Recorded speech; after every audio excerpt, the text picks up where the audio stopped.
প্রধানমন্ত্রী কিশোরগঞ্জ সফর নিয়ে বিস্তারিত জানাতে আমাদের সঙ্গে যোগ দিচ্ছেন হাবিব রহমান। হাবিব, প্রধানমন্ত্রী তো 9:30টার দিকে কিশোরগঞ্জের উদ্দেশ্যে সড়কপথে রওনা দিয়েছেন। তিনি কখন নাগাদ কিশোরগঞ্জে পৌঁছাবেন এবং আজকে সারাদিনে তার সফরে কি কি কর্মসূচি রয়েছে?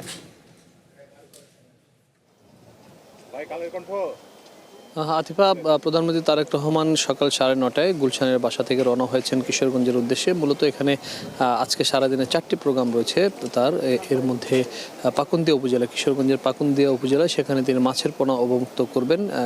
কারণ দেশের যে মৎস্য চাহিদা, সেই মৎস্য চাহিদা পূরণের ক্ষেত্রে এই মাছের পোনা অবমুক্ত করানোর যে কাজটি সেটি তিনি করবেন। পাশাপাশি আরেকটি উপজেলায় তিনি আসবেন, সেখানে এসে একটি হ্যাচারি তিনি পরিদর্শন করবেন এবং সেখানে জাতীয় মৎস্য দিবস উপলক্ষে এখানকার যারা নেতাকর্মী রয়েছেন কিংবা যারা মৎস্যজীবী রয়েছেন, যারা খামারি রয়েছেন, তারা যারা এই মাছ চাষ করেন তাদের উদ্দেশ্যে তিনি বক্তব্য রাখবেন। কিভাবে এই মাছের উৎপাদন বাড়ানো যায় এবং উৎপাদনের যে সক্ষমতা সেটি আরও কিভাবে বৃদ্ধি করা যায় সেই বিষয়গুলি নিয়ে হয়তো দিক নির্দেশমূলক বক্তব্য দিবেন। এরপরে তিনি চলে যাবেন শোলাকিয়াতে, কিশোরগঞ্জের শোলাকিয়া যে ঈদগাহ মাঠ রয়েছে সেখানে যাবেন। সেখানে মূলত বিএনপির যেটি সবচেয়ে বড় লক্ষ্য, বাংলাদেশের পরিবেশ এবং জলবায়ু সুরক্ষার ক্ষেত্রে গাছ লাগানোর যে কর্মসূচি, সেই গাছ লাগানোর কর্মসূচিতে অংশ নেবেন। শোলাকিয়াতে তিনি গাছ লাগাবেন এবং বৃক্ষরোপণ করবেন। এরপরে তিনি এখানকার যে মাঠটি রয়েছে, খেলার মাঠ, সেখানে মূলত আপনাকে বলে রাখি যে সেখানে তিনি ফ্যামিলি কার্ড, অর্থাৎ বিএনপি নির্বাচনী ইশতেহারের যে বড় একটি কর্মসূচি ফ্যামিলি কার্ড, সেই ফ্যামিলি কার্ড বিতরণ করবেন আনুষ্ঠানিকভাবে।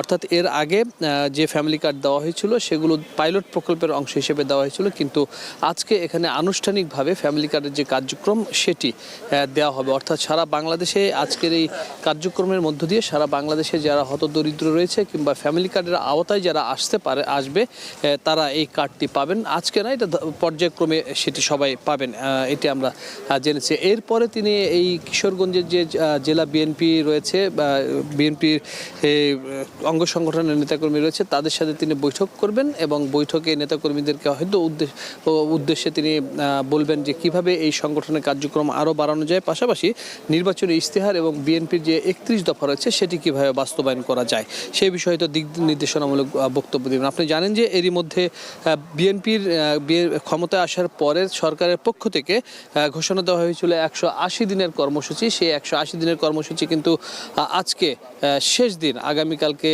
আমরা যেটি জেনেছি যে বিএনপির সরকারের পক্ষ থেকে একটি সংবাদ সম্মেলন করার কথা রয়েছে। 180 দিনের কর্মসূচির মধ্যে আমরা একটু বলে রাখি কি কি কাজ করেছে।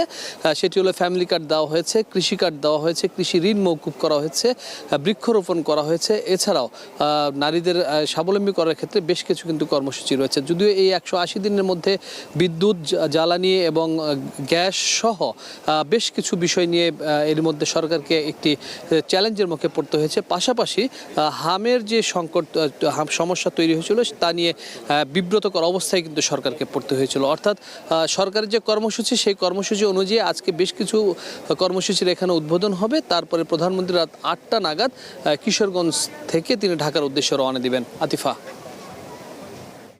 হাবিব রহমান, আপনাকে অসংখ্য ধন্যবাদ।